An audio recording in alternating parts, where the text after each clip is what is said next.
Meenakshi Faculty of Occupational Therapy. Admission open for BOT and MOT. Apply now.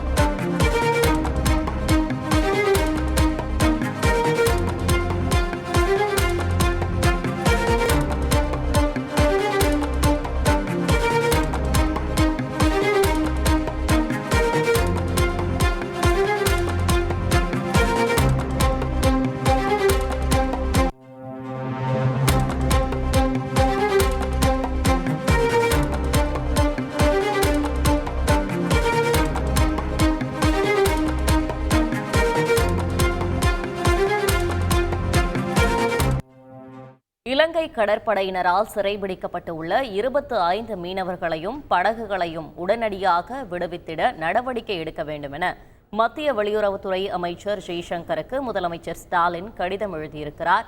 இது பற்றின கூடுதல் விவரங்களை செய்தியாளர் பாஸ்கர் வழங்கிட கேட்கலாம். பாஸ்கர், வணக்கம். மேலும் முதலமைச்சர் ஸ்டாலின் எழுதியுள்ள கடிதத்தில் குறிப்பிட்டுள்ளவை என விவரங்களை பதிவு செய்யலாம். தமிழக மீனவர்கள் தொடர்ந்து கைது செய்யப்படுவது சமீப வாரங்களாக அதிகரித்திருக்கிறது. இது கவலையை ஏற்படுத்தியிருக்கிறது என்பதை தமிழக முதலமைச்சர் சுட்டிக்காட்டியிருக்கிறார். தமிழகத்தைச் சேர்ந்த 25 மீனவர்கள் கடந்த 1ஆம் தேதி இலங்கை கடற்படையினரால் கைது செய்யப்பட்டிருக்கிறார்கள். அதே நேரத்தில் 1974 கச்சத்தீவு ஒப்பந்தத்தை சுட்டிக்காட்டி மத்திய அரசுக்கும் இந்த புரிந்துணர்வு ஒப்பந்தம், கச்சத்தீவு தொடர்பான ஒப்பந்தம் கையெழுத்தானது. அதிலிருந்தே இந்த பிரச்சனை தொடர்ந்து நிலவி வருகிறது என்பதையும் மத்திய வெளியுறவுத்துறை அமைச்சர் ஜெய்சங்கர் அவருக்கு இந்த கடிதத்தின் மூலமாக சுட்டிக்காட்டியிருக்கிறார். அப்போதே கச்சத்தீவு ஒப்பந்தத்தை திமுக தலைமையிலான மாநில அரசு முழு வீச்சில் எதிர்த்ததாகவும், எதிர்ப்பை தமிழ்நாடுடைய சட்டமன்றத்திலையும் நாடாளுமன்றத்திலையும் சுட்டிக்காட்டி தீர்மானம் கொண்டு வந்துபட்டதையும், இந்த ஒப்பந்தம் கச்சத்தீவு ஒப்பந்தம் நிறைவேற்றப்படுவதற்கு முன்பாகவே மாநில அரசுடன் முறையாக கலந்தாலோசிக்கவில்லை என்பதை அனைவரும் அறிவார்கள் என்பதையும் தமிழக முதலமைச்சர் இந்த கடிதத்தின் மூலமாக சுட்டிக்காட்டியிருக்கிறார். இந்திய மீனவர்களுடைய உரிமைகள், நலன்கள் ஆபத்தை விளைவிக்கும் வகையில அதாவது கச்சத்தீவு ஒப்பந்தத்தின் மூலமாக அனைத்துமே இலங்கைக்கு கொடுக்கப்பட்டது.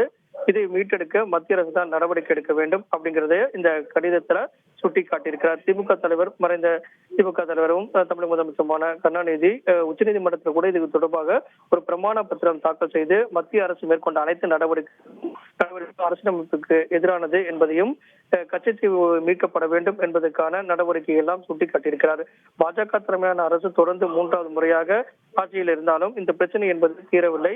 தேர்தல் நேரத்தில் ஒரு முழக்கமாகவே இதை பயன்படுத்தி வருகிறார்கள். கச்சத்தீவை மீட்க நடவடிக்கை எடுக்க வேண்டும், எந்த முயற்சியும் எடுக்கவில்லை அப்படிங்கிறதையும் சுட்டிக்காட்டியிருக்கிறார். மீனவர்களுடைய பிரச்சனைகளை நிரந்தரமாக தீர்வு காணும் வகையில காலத்தினுடைய கட்டாயமாக இருக்கிறது. அதை உடனடியாக மேற்கொள்ள வேண்டும். தமிழ்நாட்டுடைய மீனவர்கள் மீன் பிடிப்பதற்கான நடவடிக்கையும், அதே நேரத்தில் மீனவர்கள் கைது செய்யப்படக்கூடிய அந்த நடவடிக்கையை நிறுத்துவதற்குண்டான நடவடிக்கையும் தூதரக நடவடிக்கையாக மேற்கொள்ள வேண்டும். உடனடியாக மத்திய இலங்கை அரசிடம் இதற்காக தூதரகத்திடம் பேச வேண்டும் அப்படிங்கிறதையும் இந்த கடிதத்தின் வாயிலாக சுட்டிக்காட்டி, கைது செய்யப்பட்ட மீனவர்களையும் மீன்பிடி படகுகளையும் உடனடியாக மீட்க நடவடிக்கை எடுக்க வேண்டும் அப்படிங்கிறத இந்த கடிதத்தின் மூலம் தமிழக முதலமைச்சர் வலியுறுத்தியுள்ளார். விவரங்களுக்கு நன்றி Bhaskar. Meenakshi Faculty of Occupational Therapy. Admission open for BOT and MOT. Apply now.